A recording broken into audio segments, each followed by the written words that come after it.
Well, welcome. My name is Clint Archer.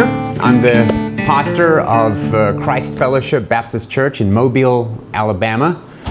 And this is a session called Mostly Dead, How I Revived My Comatose Greek.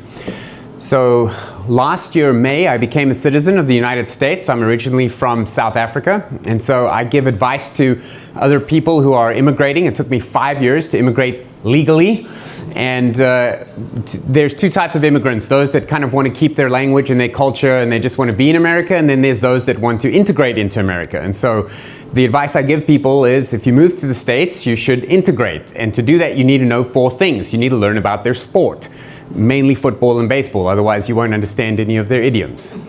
Secondly, you should understand their government, so maybe watch The West Wing at least. Thirdly, you should know American history. Hamilton helps, and a couple of books around that. And fourthly, you need to watch The Princess Bride. Because for some reason, all Americans, no matter what they believe about politics, they can be united through watching The Princess Bride. So I did that, and now I'm one of you.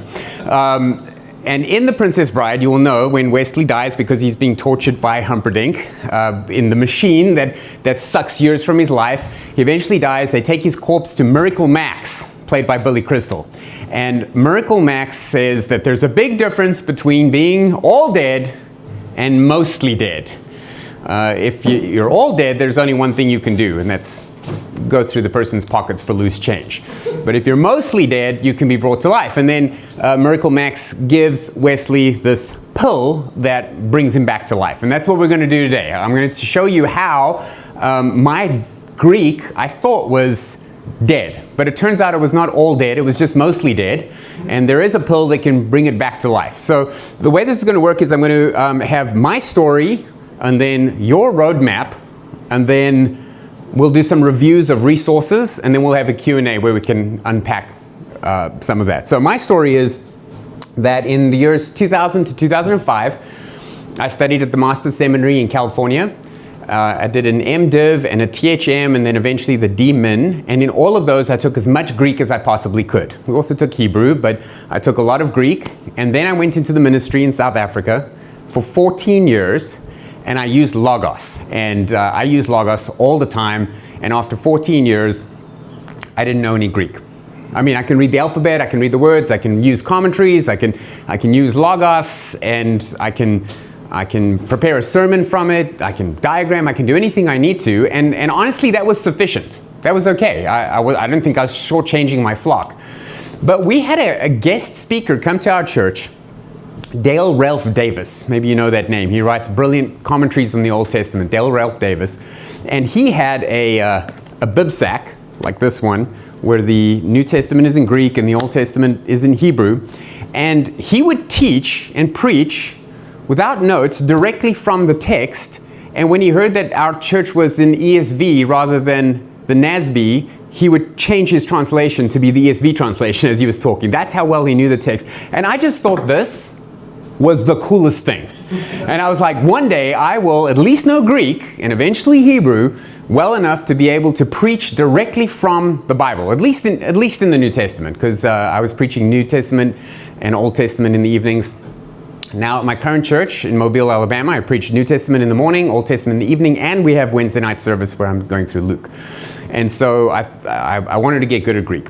Well, there's not much you can do about that in South Africa, but when we moved here in 2019, I thought, well, now I can come to the Greek review course by Dr. Plummer. And I'd been watching the Daily Dose and all that kind of stuff. So I came to the Greek review course in 2021 and to this conference where I heard a session by Dr. Vickers on strategies for regaining your Greek. And the one main strategy that he mentioned that kind of stuck with me is that you should be reading Greek 7 minutes a day. Why 7?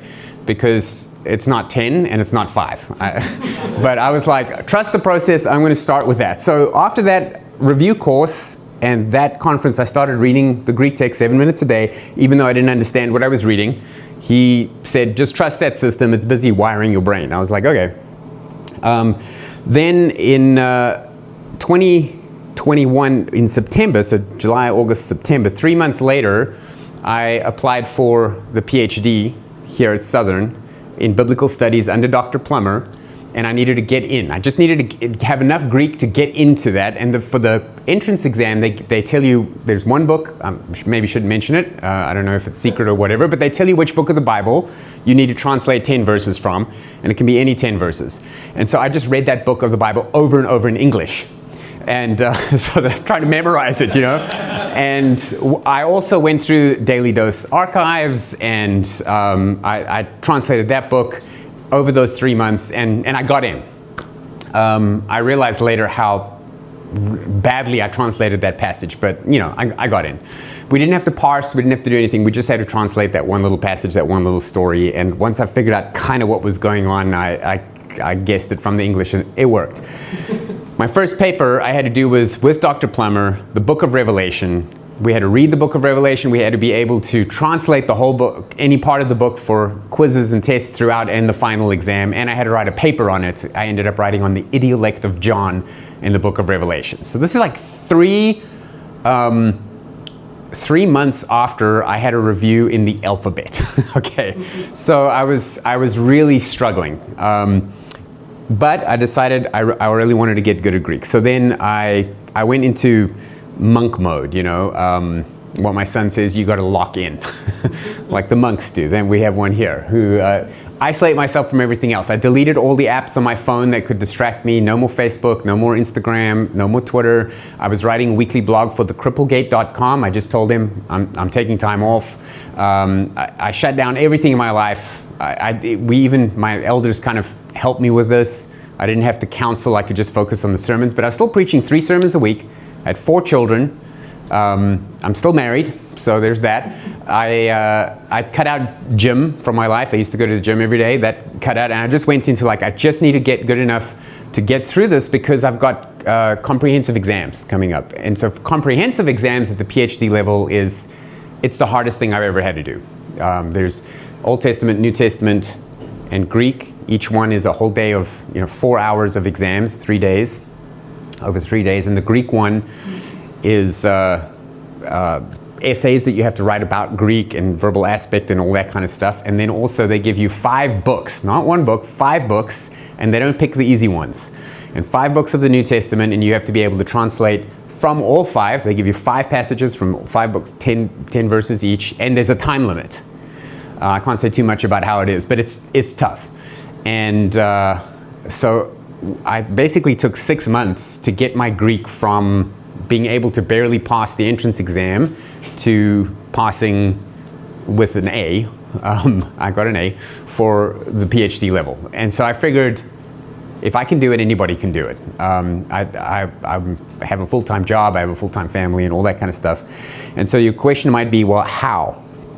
How did I do that? By the way, the exam was not just translation, it was also, you had to be able to parse everything, any verb in the passage, and you had to make syntactical comments like the Daily Dose of Greek. So for those 10 verses, you had to say, this is a genitive of this, and this is a complementary infinitive, and whatever it is. And they don't ask you questions, you just have to comment as much as you know. And so you never know if you're commenting enough. And there's a time limit, and you have to do it for 5 books after you've translated it. So the fact that I could do that after 6 months means I have the pill that I'm going to share with you, how to resurrect my comatose Greek. So just to give you an idea of how bad my Greek was, I would open a Greek text and read a sentence and kind of maybe recognize some of the most common vocab, but I wouldn't know what the endings were. I don't know what a sus means. I wouldn't know what ken as an ending was, because I would just put my mouse over logos and it would tell me. And I'm about to admit something to you I've honestly never admitted to anyone else. Certainly not Dr. Plummer. I had and used a leather-bound interlinear. I had my interlinear leather-bound because I was like, I don't believe you don't need an interlinear. This is perfect. And I used my interlinear, and I used it for years, and I knew no Greek. So my first point to really impress upon you is don't use an interlinear. If you want to learn Greek. It doesn't help. It does the opposite. You atrophy your Greek. So what I did was I woke up at 5 a.m. I had to take my kids to school at 7. So between 5 and 7, I would read a chapter of Greek a day, a chapter of a grammar a day. We had to work through all of the grammars, beginning, intermediate, and advanced, and so I read as much as I could of those. I went through the Daily Dose archive. I listened to the audio of Revelation. Somebody read it, and I'll give you what I used there for the book of Revelation when I was writing that paper. When I would walk the dog, I would listen to the audio. I didn't know what it meant, but I was just trusting it was doing something in my brain. I don't know. I read a lot of English so that I would have those books there as well. I had a little bracelet that they give with John 3:16, and I would memorize John 3:16 in the Greek, and I just kind of felt like I just need to wire my brain. I would read the comic books that they have here, the comic book of the Gospel of John, or of Mark or whatever. I would read that at night, just a couple of pages, so that I was going to sleep with Greek in my head. I had vocab CDs where people would sing vocab and paradigms, and I was in this habit of checking Facebook and stuff, and once I deleted that, I had flash cards on my phone in an app, and I would use that instead. So whenever I felt like scrolling something, I was learning vocab. And then eventually I got the vocab cards by Dr. Plummer. I'll talk about those later. Those were a lifesaver. And then for paradigms, I would learn. I had my 11-year-old, so I guess she was like sort of 6-ish at the time. We did a little handshake every night at bedtime. So we'd slap, and we'd go, oh, ace, a, omen, ete, usen. So say, somen, sete, susen, kakas, kin, kamen, katikan, and sasa, sen, samen, satesan. And then she lost me when I got to the middle, like, omae, etai, omete, este, ontai. She didn't like that one, so we left that. But I would do that every single night. Like, I didn't know those at first, and neither did she. But we would do one at a time until we got it down, then we would add the next, then we would add the next. And over 6 months, she now knows all the paradigms, and so did I. I also used Biblingo. I used Mastering New Testament Greek with Daryl Burling. We'll talk about those. And then my associate pastor also knew Greek, also fairly badly. It's kind of the same as me, and so we just committed to every single day reading 5 to 10 verses of the Greek, taking turns and translating and helping each other, going back and forth. So that's what I did for 6 months, and it worked. I passed. So I've thought a lot about how I would redo that now over those 6 months, because it was kind of high stress and I didn't know if it was going to work or not, and I tried all these different things, and I've now condensed it down to this is what I think will actually work. Okay, let's move on to the second point. That's my journey. For your roadmap, so if you're taking notes, this is where you're going to want to take notes, because I don't have a handout. I'll just ask me to repeat something if you want me. So there's 4 steps in your roadmap. Step number 1 is pick a destination. In other words, what do you want to be able to do with your Greek? I cannot stress enough how important this question is so that you don't get lethally discouraged in your journey, because you are never ever going to be Dale Ralph Davis. I'm sorry, you're not.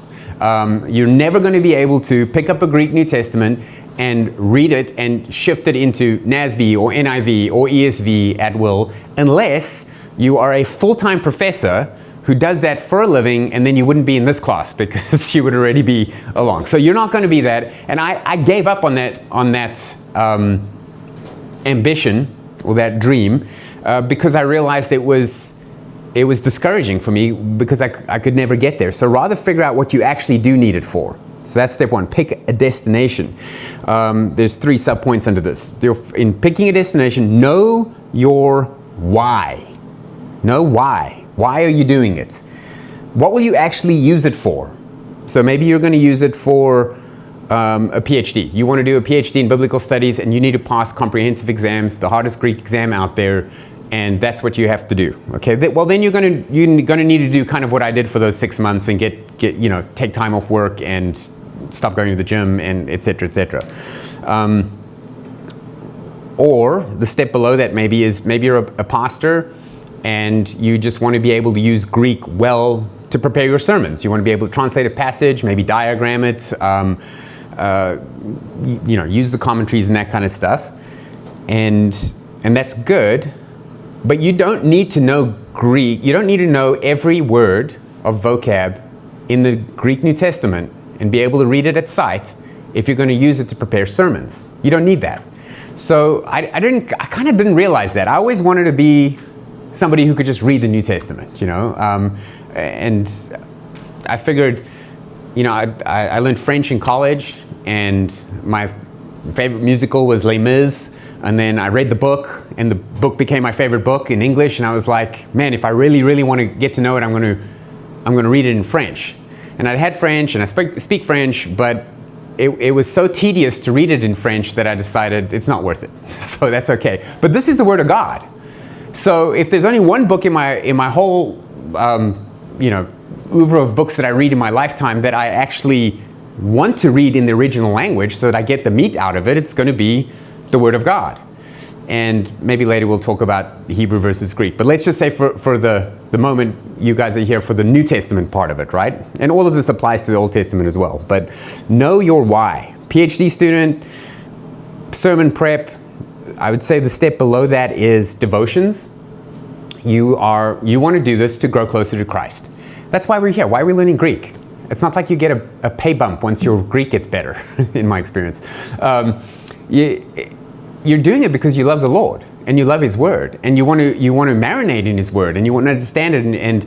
And as Piper says, raking is easy, but you only get leaves. If you dig deep, that's where you find the gold, and that's what we want to do. And that's okay. You don't need to be a PhD level. You don't even have to be pastor using a sermon level. It's perfectly okay to say, I want my Greek to be good enough that I will get what I want out of it from the devotions.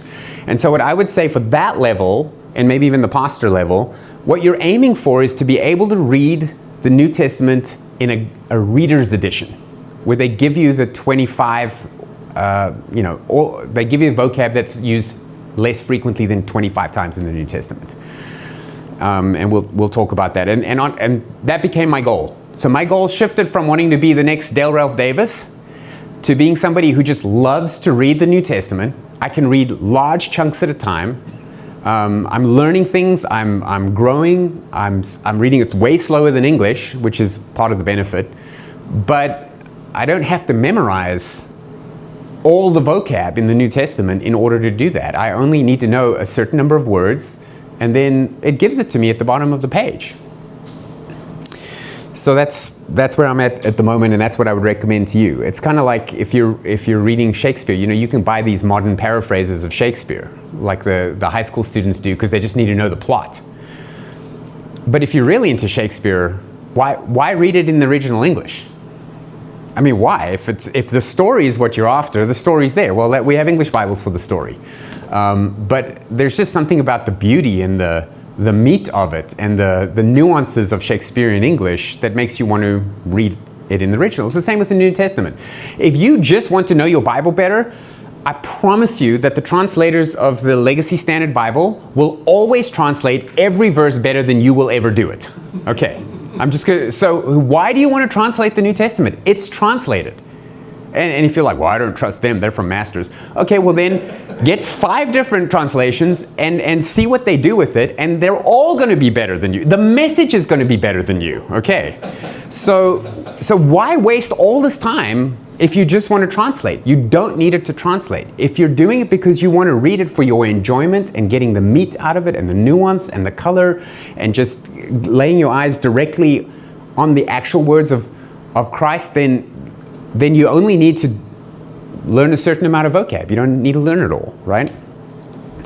So, know your why. And just before I move on from that, I need to explain to you the difference between translation and reading. Translation is decoding. So, to translate, you just need to know one word at a time, and then you need to know the syntax and get them together. And that's what Greek classes teach. They teach you to translate. That's what the Daily Dose of Greek does. It translates the verse for you. What I would hope for you, depending on what level you're at and what you need to do, the level that I decided for myself that I just love so much is to be able to read it, not necessarily translate it. So yes, I had to translate for the exam, but I don't parse words while I'm reading. Just like we don't parse the words in Shakespeare. But you read it and the flavor comes in. So what I mean by that is to read is where you're thinking in the language that you're reading. So let's say you're reading in Mark, and it says that Jesus got out of the boat. Okay, what's the Greek word for boat? Ploion, right? And what's the word for disembark or get out of? Let's say it's katabino for that, right? So when you read that Jesu katabino ton ploion, don't think, oh, Jesu, I know that one, that's Jesus. Katabino, that means come down, go down, disembark. Okay, that means disembark. Ton ploion, oh, that's in an accusative. That makes sense because it's not the boat that's doing something, it's Jesus that's doing something to the boat. What's he doing? He's getting out of it, ploion's the boat, voila. That's translation. What I want you to be able to do, what I propose is fun to do, is when you read Jesu katabino ton ploion, you're thinking about Jesus climbing out of a boat. You're not going into English first. So when you hear a word in Greek, you're picturing that word in your mind. That's reading, not translating. So even the word, if I say God, all scripture is breathed out by God, what are you picturing? Now, probably nothing. You just know what those words mean because you're English. But if I ask you to picture it, picture something. You're probably going to picture something like, I don't know, like the old man in Michelangelo's painting of God, you know, the one where he's touching Adam, but there's words coming out of his mouth landing on a page. Okay, all scriptures breathed out by God. Or you might be picturing, I don't know, give me a picture. Well, what are you picturing? That's kind of what I picture is the words coming out. Or, you know, inspired, breathed out. So somebody giving mouth to mouth to a Bible and there's words, whatever. If you had to force a picture into your mind, what would you think of? Now, if when you're reading in Greek and you read pasa graphe theopneustos, that's the picture that should pop into your mind. Not English says all scripture is breathed out, now I've got a picture. You see what I'm saying, the difference there is? And so this is a discipline that I still struggle with because when I read, I keep flipping into English. I'm like, that word in English is this, that word in English is this. And I have to like pause and say, no, just read. Read the whole sentence. And when I'm done with the sentence, what am I thinking? Jesus got out of the boat, you know? Okay, so you can ask more questions about that later, but there's a difference between decoding and thinking. So know your why. Secondly, this is still step one, picking your destination, know your why. Decide on a realistic time commitment and pace that you can use. What's a realistic time commitment? Can you put together a half an hour a day? For me, it was realistic if I chopped gym out of my life and I set my alarm 1 hour earlier than usual, that I could get 2 hours a day for 6 months. I can't do that the rest of my life, but for 6 months I needed to do that. But if you're thinking, I don't really have a deadline, this is just something I want to do for the rest of my life, well, what can you plug into the rest of your life comfortably where you think, yeah, I can do this? And it needs to be at least 7 minutes a day. Why 7? Because it's not 5 and it's not 10. 7 minutes a day. But I would say, at first at least, if you can do a half an hour for a few months, you're going to see a lot of progress. If you can do an hour for a few weeks, you're going to see that progress. But if you just want to chip away at it, that's fine. 10 minutes a day, 12 minutes a day, whatever you can. That's your second point. So know why you're doing this. Then decide on a realistic time commitment and pace. And then visualize success.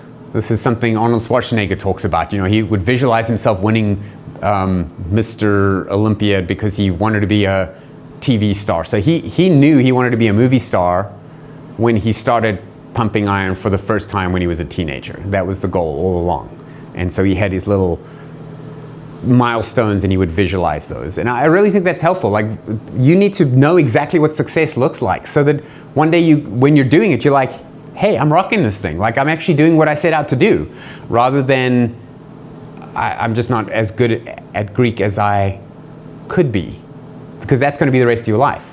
So that's how I was feeling for 14 years of using Greek in ministries. I constantly felt like I'm just not as good at Greek as I want to be. And then when I got to the PhD level and I could pass the exam, I was like, I've arrived. But guess what? You start losing it immediately. As soon as I stopped putting 2 hours in a day, my ability started going down. So I had to readjust. Do I want to be able to, and that was, by the way, that fluency I had was only for 5 books. And if I was going to add another 5 books, guess what? I would lose the first 5 books. The only reason I had fluency in all 5 books is because for 2 hours a day, for 6 months, I was working on all 5 books. As soon as you stop that, you'll lose it. So this might be discouraging to you. Growing up in South Africa, everybody's bilingual. And so I learned Afrikaans, which is like a Dutch dialect. Afrikaans is the most modern language, the youngest language. And it sounds like Dutch. I can understand a Dutch person. So I was speaking Afrikaans from young. My parents put me in an Afrikaans school. So with people whose first language was Afrikaans. My first language is English. I went to an Afrikaans university. So I was taking university level Algemene Literatuurwetenskap, general theory of literature, in Afrikaans, from Afrikaans people, reading Afrikaans textbooks. I can read Afrikaans poetry. I can write Afrikaans poetry. I was listening to Afrikaans music. My girlfriend was Afrikaans. I'm as fluent as a person can be in Afrikaans for their second language. Then I moved to America for 5 years and didn't speak Afrikaans to anyone. And when I moved back to South Africa, I couldn't speak it anymore. Okay, so, I mean, I could fumble my way through it, and I could understand everything, but anytime I thought of something vocab-wise, an English word would pop there. And I would have to search for the Afrikaans. Now, if I speak to an Afrikaans person for a while, it starts coming back. But all that to say, how good do you want to be at Greek? know why you want to be that good and what you're trying to get out of it, and then figure out how much time you can realistically put in there for that. Then thirdly, I told you, visualize success. So for me now at the moment, success is being able to turn to any book of the New Testament and read it in a reader's edition. So I know all the endings. I know how all the syntax works. I know a lot of vocabulary, but not all of it. And if I'm going to read a book like Jude, I don't know any of the vocab in Jude. So I go to my reader's book and I look at all the vocab that they list, and it's a big portion because it's a lot of hapax legomena in there, a lot of one-time words. And I learn all those words, and then I read Jude, and then I've got just that vocab. Now, those words are not going to appear anywhere else in the New Testament, so I'm going to forget them, and that's okay, because I'm reading Jude. Now, if I read Jude once a month, I'm going to keep them for longer. And of course, you have to use sake kubo. We'll talk about that. Okay, so that's visualize success. Know what success is so that you know when you've arrived and you don't feel bad that you're not going to get better. Step 3. So step 1, pick your destination. Step 2, plan a route. Oh no, we're only on step 2 now, right? Yeah. Plan a route. When you plan your route, you write a plan with the following 4 elements. So that's your homework from this session. If you want to revive your Greek, and you know exactly where you want to go and how good you want to be, your next step is you have to write it out, and you plan your route. What are you going to do to get there? It needs these 4 elements, and for everybody here, your intensity on these is going to be different based on your goal, but you all need these things. Reading practice, paradigms, vocab acquisition, and grammar book, including the exercises. So reading, paradigms, vocab, and grammar. Those are the 4 elements you need to know Greek. So reading practice is, at the very least, you're going to read 7 minutes a day, or 5 verses a day, or 10 verses. It's going to be different for everyone, but you have to read. And when I say read, I mean read even if you don't understand it, and preferably aloud. I mean, in fact, that's the whole ball game there. If you can, and now I do it in the mornings and my kids are asleep and stuff, so I just do it quietly. I kind of mouth it to myself, you know, like that. But this is a language. This is not math. So your brain is wired by God to learn language, but language is spoken. And so if you're speaking it and you're hearing it and you're reading it all at the same time, you're going to learn it quicker than just reading it silently in your head. I don't know why that is, it just is. So reading practice means you're reading the sentence out loud to yourself, and maybe it's got 10 words and you only know 3 of them. That's okay. Your brain is still busy building neural pathways, and it's starting to notice things that you don't even notice. It notices that a gar never starts the sentence, it's always second. You don't need to know why, you don't need to know what the word postpositive gar is, doesn't matter. Your brain will just know. As soon as you say for God, gar theos, you're going to be like, well, it can't be that, it must be theos gar. And you won't even know why. It doesn't matter. Your brain will make that connection that gar always comes second because you've never seen it first. Okay, so just read a few sentences out loud every single day of your life. Then, so that's reading practice. Paradigms repeated. I mean, when they say learning language is difficult, this is what they're talking about. There's no shortcut around this. You just have to think and memorize them, right? You just have to like OSA, omenete usen. I mean, you just have to take that one. I know you probably learned in school luo, lues, lue, luomen, luete, luusen, but eventually you start saying it so quickly you don't need the lu. You just OSA, omenete usen. And you should be able to wake up at any point and just say that. Boom, boom, boom. I can still do Latin from grade 8. Porto, portat, portas, portamus, portatus, portant. I don't even know what that means. But I remember that because it was just, that's how good you want to get at it. Just OSA, omenete usen. So then you just remember 1, 2, 3, and then 1, 2, 3 plural. And just do it in the same order every time. And so when you're reading something and it says something, something ace, then your brain will go, ace, it's second person singular, boom, done. You've parsed it. And you don't have to translate it. Your brain will just start seeing whenever it's the second person, you'll see the ace. And once you've got that one down, then you move on to sasa sen samensate san, which is aorist. And just, I don't do the augment. I just know there's an augment there. You know, whatever works for you. And then you go to perfect, kakasken kamkatakan. And then you go to, I don't know, whatever it is, one at a time until you've got them all, and you always do them cumulatively. So I never did the perfect paradigm with my daughter until we had started from the beginning and done all of them. And she likes it because she doesn't want to go to bed anyway, right? So the longer it takes, the better. So you got your paradigms. So reading practice, paradigms. And for that, by the way, what I did is I wrote them on my mirror. We have a mirror in my bathroom. My wife has her side, so I have my own one. And I'd write the paradigm I'm working on the mirror. So I'm brushing my teeth and I'm looking at it, and doing my hair and I'm looking at it, and I'm saying it over and over. I wrote it in my closet, on the wall. It's my wall, I can do what I want with it, right? So I wrote it in my closet. And so now if you go into it's a little walk-in closet, there's paradigms all over the wall. And I would just do one at a time until it was like so easy for me that now I'm just wasting time saying it. Now you move on to the next one. Paradigms. Okay, then thirdly, vocab acquisition, right? So that you want to learn the top 100 words. That's just standard. You just got to do that, especially all those little words, all the little omicrons and omegas with little dashes that go different ways. There's no way around that. You just have to think and memorize those, right? And but you got to put that work in, and we'll talk a little bit about how to do that. Well, I might as well say now. I found that the vocab flashcard app, did not work very well for me. I don't know why. What works well for me are the cards. So Dr. Plummer has a box of cards that you can buy, and the beginning Greek ones, and then there's the going deeper for the next level.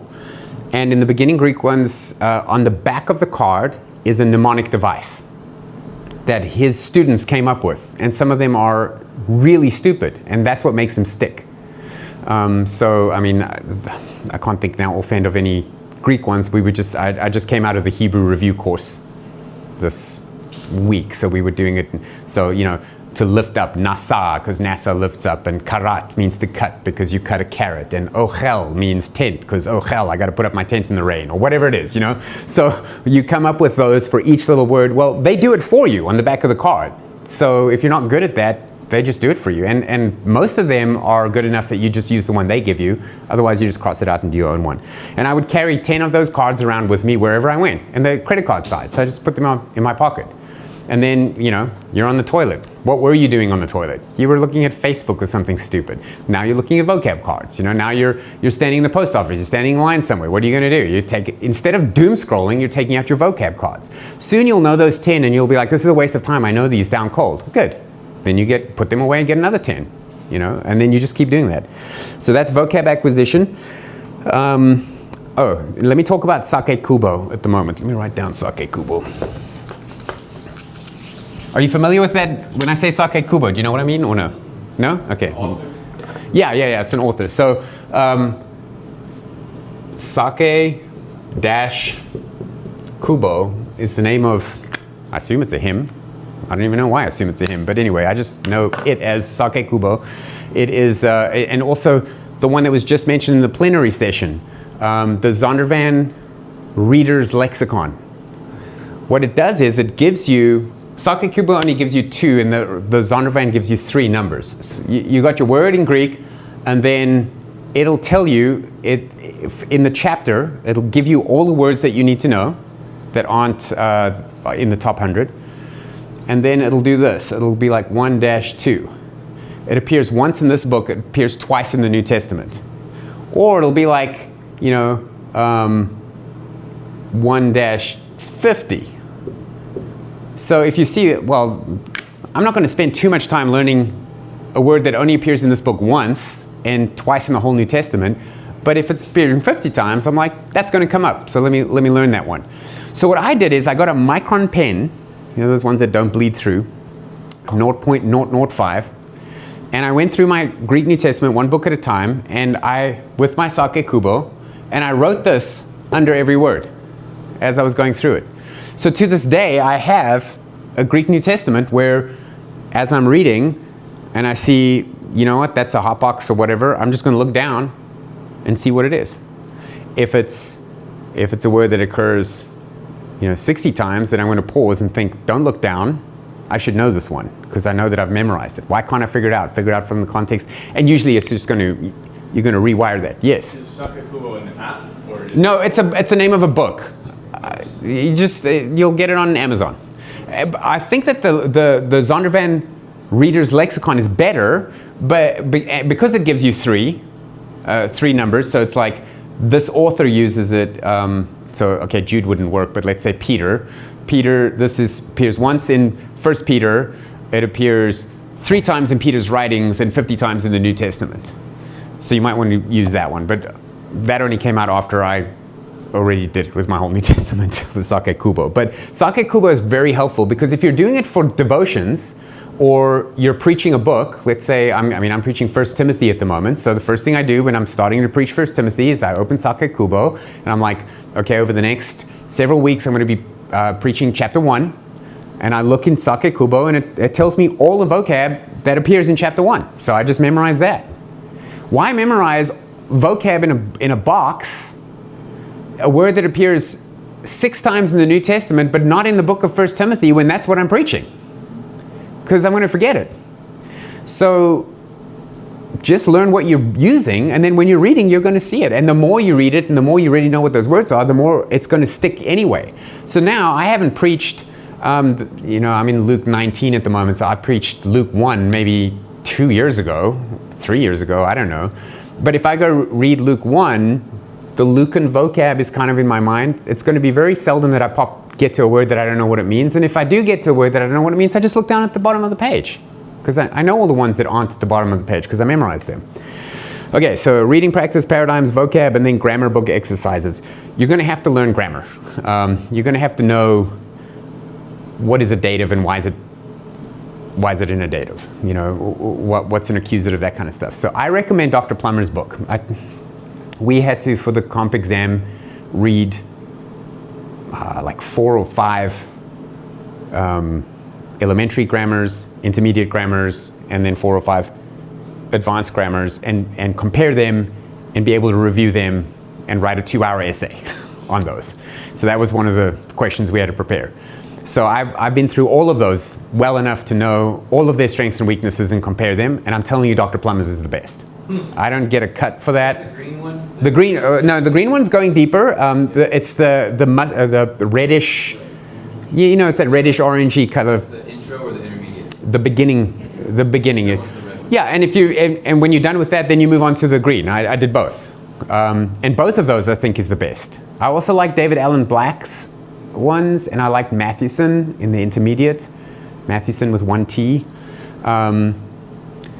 And honestly, I like Machen for one reason, because Machen makes you write it in Greek, which I think is a key little nugget that we'll get to later. But if you're going to pick one, just pick Plummer's, and then you just work through it one chapter at a time, slowly, make sure you get it, do the exercises, grade the exercises, there's a grading key at the back, and everything you got wrong, don't move on until you get it right. And just do that slowly. You're going to get good at Greek if you do that.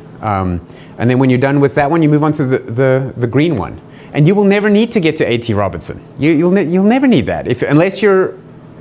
Remember, PhD level or something like that. But if you're preparing this for sermons or you're doing this for devotions, you don't need that.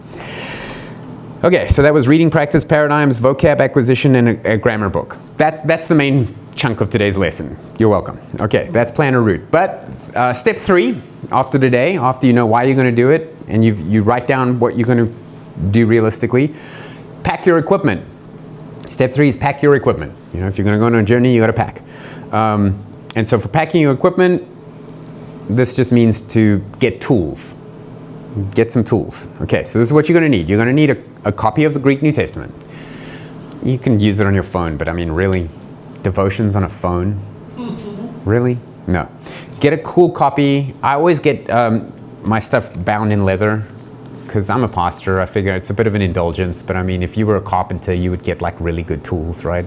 So I just love the way it smells and the lambskin. Anyway, so you get a copy. This is going to be your copy. You're going to write in it. It's going to get beaten up over the years. It's going to go with you. It's going to be in your car. It's going to be in your briefcase. This is your copy. And I recommend you get a reader's edition, unless you're aiming to be somebody who doesn't need one. And why would you want to be with someone who doesn't need a reader's edition? Don't tell Dr. Plummer or any of them that I said any of this, but just realistically, like, I love reading Greek now. Yes, I can do it at that level. I'm not against learning Greek. I got a PhD in Greek. But it's not fun. It's hard work. It's kind of like Brad Pitt and these guys. You know, when you see them with their shirt off, they're like, you got like an 8-pack and they're just like super ripped. You can see little every sinew, but they don't look like that all the time. They look like that for the day that they're going to have the photo shoot, you know, or while they're filming the movie. As soon as they're done, they just look like the rest of us. They got their little dad gut and everything, and they get a little puffy like everyone else, and they're like, oh, I'm going to be paid $12 million for having my shirt off for 3 minutes in a movie. I'm going to work, get a personal trainer and get ripped for that movie. And as soon as I'm done, it's going back. It's the same with your Greek. You cannot stay at that level of PhD, everything. And the reason I know this is because when I was trying to decide what realistic goal I wanted, I asked all the professors I knew how good they are at their languages. You should try do that. It's super discouraging. You know, I'm like, and of course you're going to find a Dr. Plummer. You know, he does this for a living all day long. Unless you're Del Ralph Davis and you're just one of those freak shows, you're not going to be able to stay at that level for your whole life. So why? Why do you need that? You just need to be able to read the book you're doing your devotions in, so memorize that vocab, and that'll keep you going for a few weeks. Okay, so where were we? Pack your equipment. So you need a copy of the Greek New Testament. I recommend that. You don't have to get the latest. Don't wait, well, the NA29's coming out sometime this year. Doesn't matter. My favorite text that I have is the one I had in seminary. I got it for free. I was super poor in seminary. It's a USB 3. And the only difference is like the apparatus at the bottom. Guess how many times I used the apparatus at the bottom at a PhD in New Testament level? 0.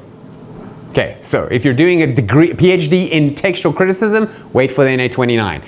Anything else, you just need Greek to read. Okay, it's there. So just whatever you've got's good enough.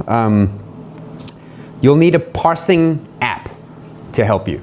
This is so much easier than using a book. So I use a Greek Study, and then one called Open Greek. I used both of those. Open Greek. It's an app on the App Store called Open Greek, and there's another one called Greek Study, and I can show them to you in a moment.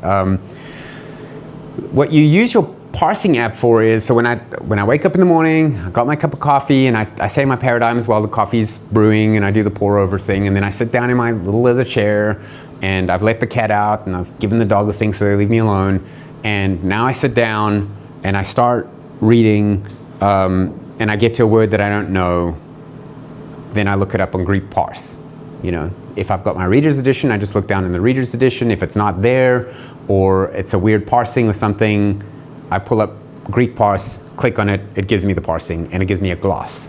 And then I would turn it off. I don't want it, you say, but isn't that the same as Logos? For some reason it's not. When I have it on my screen, and I'm reading on my screen, and I don't know what it is, and I move the mouse and it tells me, and then I read and I move the mouse and it tells me, and I move the mouse and it tells me, I don't get better at Greek.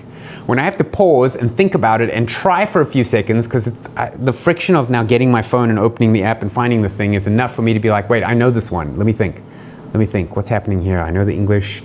I think it's this word. Or sometimes you're just like, I have no idea what that means. then you look at the bottom. Or if you don't have Greek, you pull this up. That little bit of friction is good. Don't just train your brain to quickly go to the answer, because then your brain's never going to want to figure it out. Stop, pause, try to figure it out. But you'll need a parsing app if you want to learn how to parse. Charts. So I bought one of these just so that I could show you. This chart, it's also by Dr. Plummer. Oh, this is the color of the textbook too. There's a beginning one, there's the advanced one. You won't need the advanced one, that one's all about syntax and stuff. This is just charts of the different paradigms. So on the day of my exam, I knew all of these paradigms off by heart. Thank you very much. Today, I know like 5 of them. Because I don't need to know the infinitive paradigm. I can spot an infinitive by its ending, you know. And if I need to, I've got the chart, or I've got Greek parse, and I'm just doing it for enjoyment now. I'm not doing it for an exam, so I don't need to know all these. I was completely shredded and ripped like Brad Pitt, Greek speakingly, for my exam. Now I got my dad bod, but that's okay. I love life, right? Okay, so, but you will need charts. Oh, the other thing I might mention is a diglot. Diglot is like ESV has one. I've got the giant print one because I need glasses and sometimes I forget them in my room and I don't want to go wake my wife up, so I just pull up my diglot. It's large print, N827-ish on the one page and the ESV on the other page. And so a diglot's the same thing, like you're reading, I don't know what that word is, you got to go find it in the verse. It's harder than an interlinear. It's even harder than a reader because you got to kind of find it and figure it out. That's good. The more friction you can put between the cheat, the better for you. And also just to say, when you're doing your reading, you're going to read and not know what the words mean. Don't fall into the temptation of finding those words out during your reading section. Your reading section is just about reading aloud and wiring your brain quickly. You're just going to read through it. It doesn't matter if you don't understand. What's going to be encouraging is in a few months' time, a few weeks' time, when you're doing that 5-sentence, 10-sentence, 7 minutes, whatever you've decided, you are going to know more and more and more, and you're going to be thinking in Greek. That's what that's teaching you, is thinking Greek. So when you're during your reading section, you're just reading, even if you don't understand it. Then in your next section, you go back and like, now let me look up the words that I didn't know. Step 4, final step, drive. So you've picked a destination, you know what you want to be able to do. You've planned a route, you've written a plan with your reading, paradigms, vocab, and grammar. Now you pack your equipment, you've got the stuff all ready for action, and then fourth, you actually have to execute your plan. You have to do it. You have to drive and keep driving. So for me, what I did was, I'm not a morning person. I used to wake up at 7 to take my kids to school at 7:15. I just had to stink and suck it up for 6 months. I just set my alarm for 5 and just did it. I did that so religiously that when I was done with my comps, I was like, finally, I can now sleep till 7 again. I woke up at 5. And so then I decided, I guess now I'm the guy that goes to gym at 5, which is great. That works for me now. But you have to start somewhere, right? So find that time, 5 a.m. I would, as I say, start with the paradigms while I'm getting my coffee ready. Then I would read, this is what I suggest to you at the very least. Read 5 verses, pick something that the Daily Dose has an archive of, like the Gospel of Mark. So you read 5 verses of Mark, just read them. You won't know what they say, that's okay. Then you watch the Daily Dose of those 5 verses. So that's, 8 minutes, 9 minutes of your time. And then now you'll know what they are. Now you read them again, but you've just seen what the vocab is. So now you'll be able to read them and understand it. Now tomorrow, you read 5 verses. You don't read the next 5 verses, you just bump it by 1. So if I read verses 1 to 5 today, tomorrow I read 2 to 6. And I won't have to do the Daily Dose for all of them on my second day because I just did them. So I'll read those, and when I get to the last one, I'll try to struggle through it. I won't know what it is. I'll watch the Daily Dose, and now I'll know it. And I read it again. Boom, that's my reading. It's going to take you 7 minutes. Then tomorrow you do, what were we on? 1, 2, then you do 3 through 7. And then 4 through 8. And then you'll see those first ones, now you've read them a few times, it just goes quicker and quicker. And that's where the encouragement comes from, is being able, you're like, wow, I'm reading this stuff. Well, yeah, because for 4 days you've been reading the same verse, whoop-de-doo. But if that's your goal, that's what it looks like. That's what it looks like.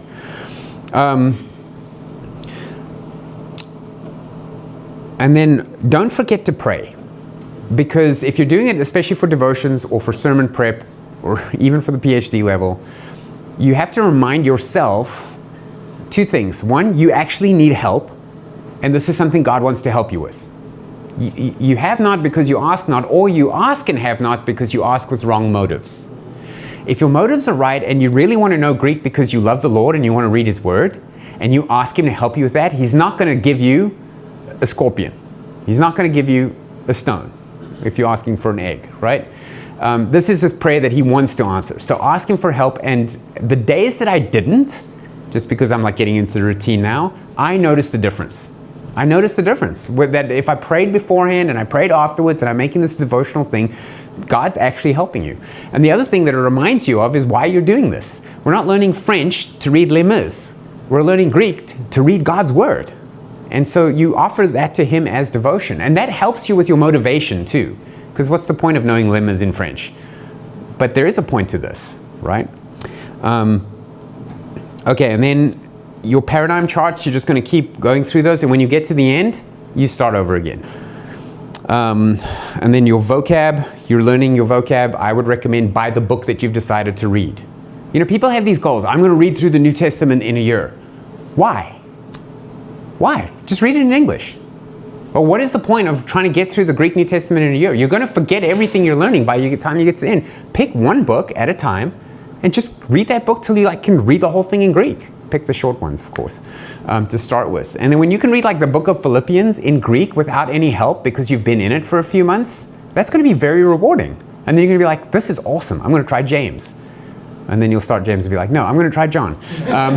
Or whatever, you know. But the narratives as well, reading the narratives and stuff. You see, so then you start to realize, oh, okay, now I can see how the flavor of the writer comes through in the reporting. So you get that by picking one book at a time and then moving on, not just trying to crank through it all. And then your grammar book exercises, I would just recommend it's helpful if you have someone else do it with you. So my associate pastor and I went through them together, so we had a little bit of a deadline. We're like, hey, we're going to do chapter 1 this week. On Wednesday, we're going to meet. We're going to grade each other's things. That's helpful. If you don't have that, you just have to be a little bit more disciplined to do it. But you should be reading the grammar. And when you're done with plumbers, then you pick another one and start over with someone else, and you'll get a different flavor of it. 3 minutes. And then I recommend you try to read with someone else, if you can. The reading aloud back and forth. Okay, so now we're on to the third point I wanted to cover today, just review of resources, just a couple of things that I tried and a few comments about them. One, Mastering New Testament Greek with Darrell Burling. It's now called Biblical Mastery Academy. The bonus with Darrell Burling is you get the Kiwi accent, right? He's a guy in New Zealand. He's a graduate from the Master's Seminary and from Southern, and he has this Biblical Mastery Academy. It's $7 a month, and they've got different pricing for different levels of commitment or whatever. And you get access to a community, and you can ask questions. And he's got a system. There's quite a steep learning curve and getting your phone to get it on and stuff, but their goal is to get you to know every word in the Greek New Testament vocab-wise and be able to read the whole New Testament over several years. So if that's what you want to do, go for it at $7 a month for several years. I tried it for a couple months and I was like, I really just need to know Revelation for my exam. Biblingo at $9 a month. They're here at the moment. I tried that for a while. I loved it. I love Biblingo. They have little videos, so they'll have a little boy come in and he yells, "Kradzo, kradzo, kradzo," and then you remember kradzo means to yell. And then they'll do a crow lands, "Kradzo, kradzo," and you're like, oh, it means to do whatever, cry out, you know. And so you actually learn it by watching these little 30-second videos of stuff. You know, the slave drinks the wine, and there'll be a little dude dressed like a slave, and he comes and he grabs. It's not a cartoon. They have actual slaves. I mean, like actual boys that look like little Hebrew slaves coming in, and then they drink the wine or whatever. And so you're learning it in a living language approach. And everything I saw there, I remembered most vividly. It didn't work for what I was doing for the PhD level. I needed to focus on the vocab of Revelation and and these 5 books, and this is more of a general living language approach, but it's a great supplement that I highly recommend. Audio. So I used Spiros Zodiadi. He has an MP3 CD that you can buy on Amazon. So if you just write New Testament Greek audio Spiros, it'll come up.